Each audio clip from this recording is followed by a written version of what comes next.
Hello students, आज का हमारा नेक्स्ट टॉपिक है catalysis, chapter 5 surface chemistry of class 12। तो ये कैटालिसिस के बारे में आप वैसे थोड़ा सा पढ़ चुके हो, कैटलिस्ट के बारे में कर चुके हो चैप्टर 4 में केमिकल काइनेटिक्स, उसमें आपने कैटलिस्ट के बारे में भी किया था।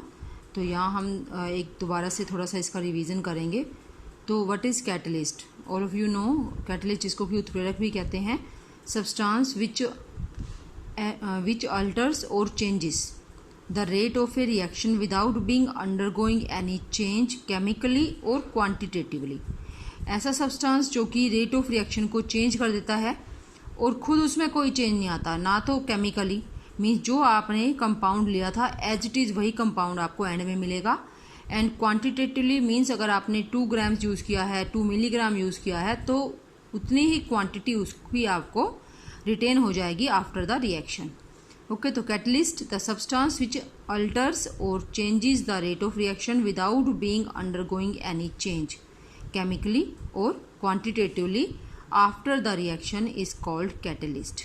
ठीक है, बीच में ये यूज़ होता है, रिएक्शन जब चल रही है तो ये यूज़ होता है रिएक्टेंट्स के साथ कॉम्प्लेक्स बनाने में, या हम जिसको इंटरमीडिएट कहते हैं वो बनाने में यूज़ होता है।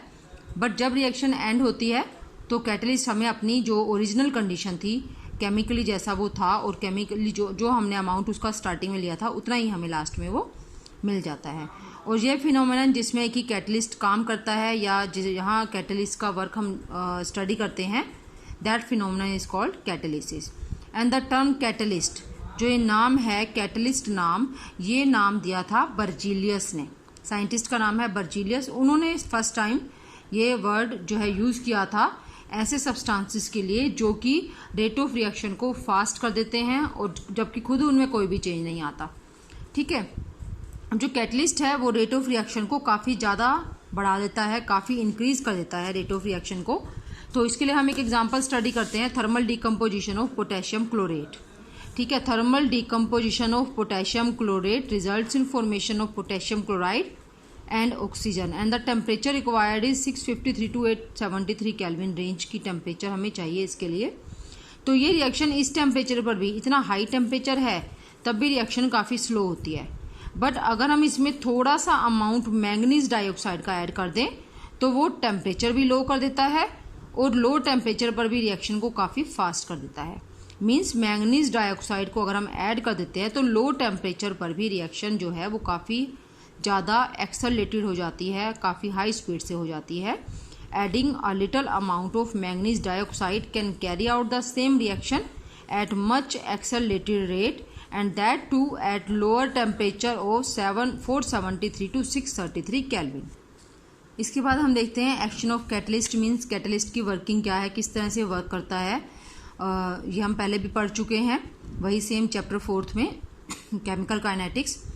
तो हमें ये पता है कि कोई भी रिएक्शन प्रोसीड करती है तो वो एक पाथ है, एक पाथ के थ्रू वो जाती है। This is energy of reactant and this is energy of products. तो ये एक पाथ फॉलो करके रिएक्शन जो है वो प्रोसीड करती है और जहाँ पर रिएक्शन जाकर एंड हो जाती है। तो इसके लिए जो एनर्जी रिक्वायरमेंट्स होती हैं नॉर्मल रिएक्शन के लिए, जब आप कैटलिस्ट यूज नहीं कर रहे हो, तो energy required is activation energy from here difference of this and this. ठीक है, जो थ्रेशोल्ड एनर्जी है, थ्रेशोल्ड एनर्जी मीन्स जो the energy which the reactant should possess. ठीक है, तो वो यहाँ तक की है, ये पूरी थ्रेशोल्ड एनर्जी है। And the difference of threshold energy and energy of reactant is activation energy, जो कि हमें रिक्वायर्ड होगी अगर हम रिएक्शन को प्रोडक्ट्स तक लेकर जाना चाहते हैं। तो अगर आप कैटलिस्ट का यूज करते हो, this is the path followed by the reaction when no catalyst is used, but when we use a catalyst the reaction path changes from this to this।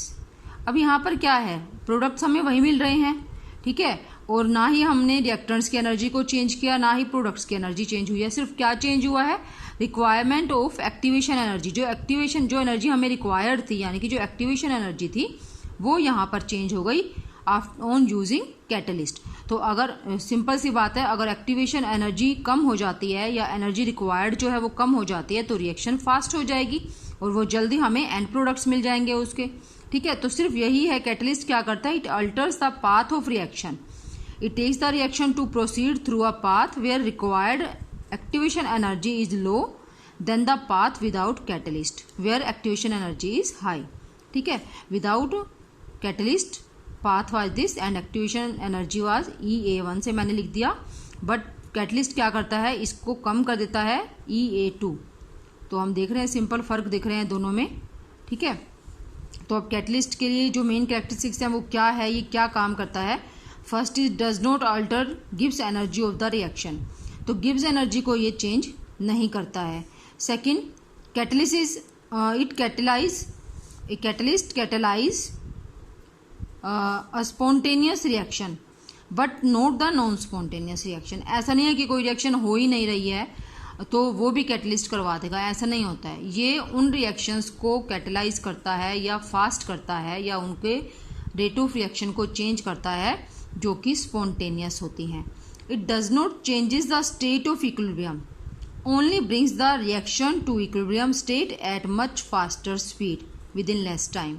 ठीक है, तो जो स्टेट ऑफ इक्विलिब्रियम है वो change नहीं होगी. Equilibrium हमें उसी पॉइंट पर ही मिलेगा. मीन्स इक्विलिब्रियम पर जो रिएक्टेंट्स की कंसंट्रेशन और प्रोडक्ट्स की कंसंट्रेशन है वो अभी भी वही होगी after using catalyst.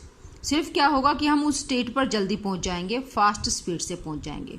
And last, decreases the amount of activation energy, वो हम यहाँ पर देख ही चुके हैं. ठीक है, तो अब हम देखते हैं कि कुछ सब्सटेंसेस ऐसे भी होते हैं जिन्हें हम प्रोमोटर्स कहते हैं और कुछ ऐसे हैं जिन्हें हम पॉइजन्स कहते हैं. एक्चुअली ये प्रोमोटर किसके लिए है, प्रोमोटर मीन्स प्रोमोट करने वाला. ठीक है, उसको एक्टिवेट करने वाला, किसी चीज़ को फैसिलिटेट करने वाला. और पॉइजन मीन्स जो कि एक विष का काम करे, यानी कि जो उस काम को होने से रोके. ठीक है, तो प्रोमोटर और पॉइजन्स वर्ड यहाँ पर हमने किसके रेफरेंस में यूज़ किया, हमने ये यूज़ किया कैटलिस्ट के रेफरेंस में, कि प्रोमोटर्स वो हैं जो कैटलिस्ट के एक्शन को एनहांस कर देते हैं, उसको स्टिमुलेट कर देते हैं, कैटलिस्ट की एक्टिविटी को वो स्पीड अप कर देते हैं. मतलब कैटलिस्ट तो पहले से ही काम कर रहा है रिएक्शन को फास्ट करने का, प्रोमोटर क्या करेंगे, उसकी हेल्प करेंगे कि वो अपना काम अच्छे से कर सके. ठीक है, और पॉइजन्स क्या हैं, पॉइजन्स वो सब्सटेंसेस हैं जो कैटलिस्ट की एक्टिविटी को रोकते हैं, उसमें डिस्टर्बेंस क्रिएट करते हैं. ठीक है, या उसकी एक्टिविटी को डिक्रीज करते हैं. तो promoter is a substance that stimulates और एनहांसेस द और एक्टिविटी ऑफ अ कैटलिस्ट, और poison is a substance that decreases the activity of a catalyst. तो यहाँ पर मैंने प्रोमोटर का एग्जांपल लिया है एक, तो ये आपने पहले भी रिएक्शन कई बार की है, Haber's process of ammonia production, जहाँ पर कि nitrogen gas and hydrogen gas react together to give ammonia. यहाँ हमने जो कैटलिस्ट यूज करते हैं वो है आयरन, जो कि सॉलिड स्टेट में है. और मोलिब्डेनम क्या है यहाँ पर, molybdenum is a promoter, it is working as a promoter which facilitates और enhances the activity of iron as a catalyst. Okay, अब इसके बाद है हमारी टाइप ऑफ कैटलिसिस. कैटलिसिस दो टाइप्स के होते हैं. ठीक है, तो एक है होमोजीनस कैटलिसिस और एक है हिट्रोजीनस कैटलिसिस. हिट्रोजीनस कैटलिसिस के बारे में मैंने आपको लास्ट वीडियो में बताया था, जहाँ पर कि एड्जॉर्प्शन की हमने एप्लीकेशन स्टडी की थी. ठीक है, तो अब हम पहले होमोजीनस कैटलिसिस को पढ़ते हैं. होमोजीनस कैटलिसिस क्या है, जब रिएक्टेंट्स और कैटलिस्ट्स ये सभी सेम फेज में है. मींस अगर ये सॉलिड है रिएक्टेंट्स तो कैटलिस्ट भी सॉलिड है, ये गैसियस है तो कैटलिस्ट भी गैसियस है, और ये लिक्विड्स है तो ये भी लिक्विड है. If the catalyst and reactants are in same phase the catalysis is termed as homogeneous catalysis. तो इसके हम एग्जांपल देख लेते हैं. फर्स्ट है hydrolysis of methyl acetate by hydrogen ions generated by HCl. जब मिथाइल एसीटेट का हाइड्रोलिसिस होता है, hydrolysis means addition of water.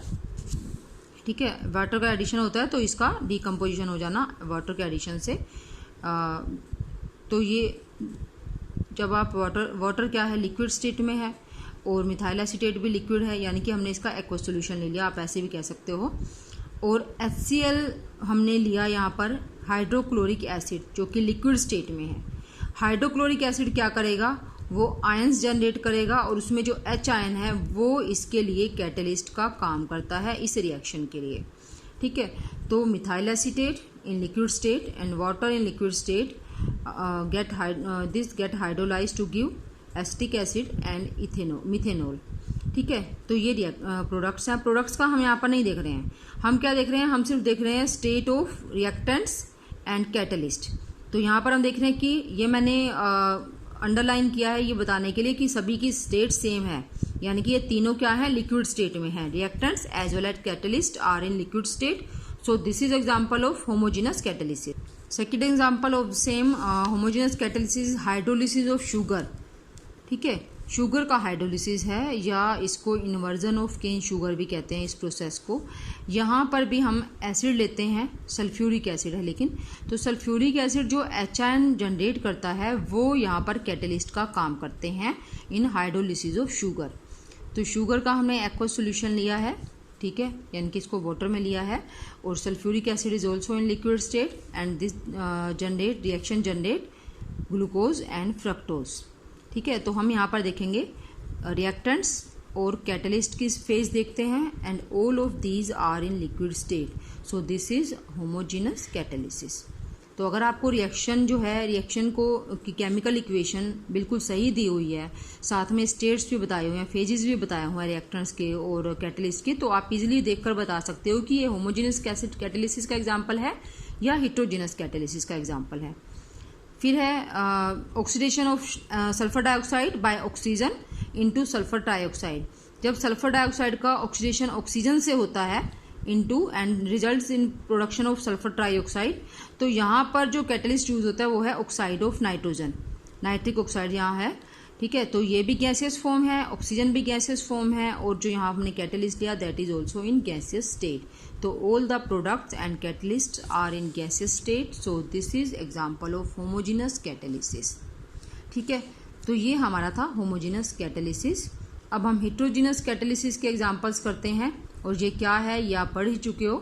When the reactants and products are in different phases the catalysis is known as heterogeneous catalysis.